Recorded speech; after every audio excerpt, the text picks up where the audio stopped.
Kadang pada saat kita diomong tidak enak pasti berontak, mau tidak terima. Sekarang dengarkan ini supaya bisa menghadapi kritikan pedas oleh siapapun. Menanggapi kritikan pedas, Sang Pencipta dan Pemberi rezeki yang Maha Mulia seringkali mendapat cacian dan cercaan dari manusia yang lagi tidak sadar dan tidak berakal, maka apalagi kita dan kita sebagai manusia yang selalu terjerumus.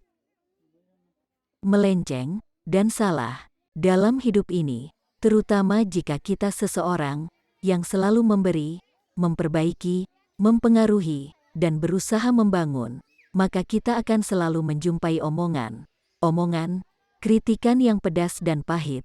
Inilah kehidupan. Kalau tidak mau diomong, dikritik, itu bukan hidup. Mungkin pula, sesekali kita mendapat omongan dan hinaan dari orang lain. Dan mereka tidak akan pernah diam mengkritik kita. Sebelum kita masuk ke dalam liang bumi, menaiki tangga ke langit, dan berpisah dengan mereka, kalau kita masih berada di tengah mereka, maka akan selalu ada perbuatan mereka yang membuat kita bersedih dan meneteskan air mata atau membuat tempat tidur kita terasa gerah. Iya kan, kalau kita diomong tidak enak pasti tidur pun tidak enak.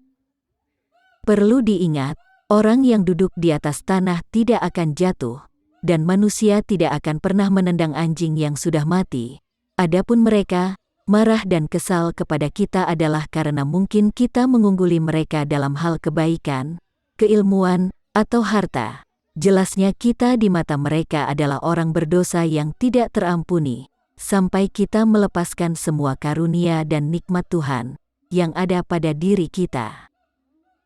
Atau sampai kita meninggalkan semua sifat terpuji dan nilai-nilai luhur yang selama ini kita pegang teguh, dan menjadi orang yang bodoh dan tolol, adalah yang mereka inginkan dari diri kita.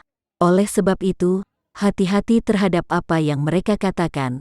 Kuatkan jiwa untuk mendengarkan kritikan, omongan dan hinaan dari mereka. Bersikaplah seperti batu cadas, tetap kokoh berdiri meski diterpa angin, omongan yang mendera setiap saat, dan justru semakin kuat.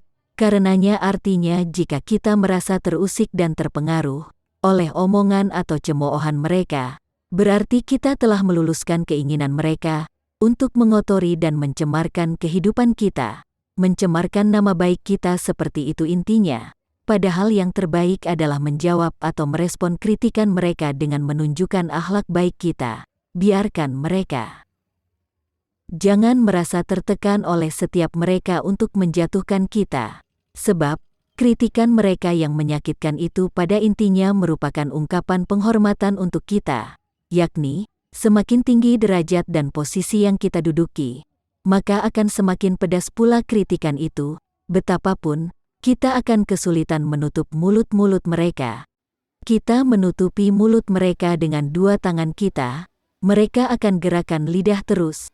Yang kita mampu adalah hanya mengubur dalam-dalam setiap kritikan mereka, mengabaikan pola-pola mereka yang unik dan aneh pada kita, dan cukup mengomentari setiap perkataan mereka sebagaimana yang baik-baik saja. Katakan pada mereka, matilah kamu karena kemarahan itu.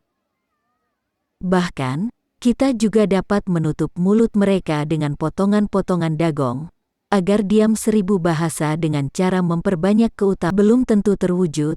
Semoga bermanfaat nasihat kata-kata ini untuk kita dalam jalan yang benar, menepis semua kritikan celaan setiap orang yang selalu menjelekan kita. Kita yang lurus-lurus saja hidup ini nanti juga ada dampaknya dari orang yang menunjukkan kemarahan kepada kita. Jangan sampai kita melenceng, ikut marah juga kalau kita dicela. Tanggapi dengan bijak dan baik. Terima kasih.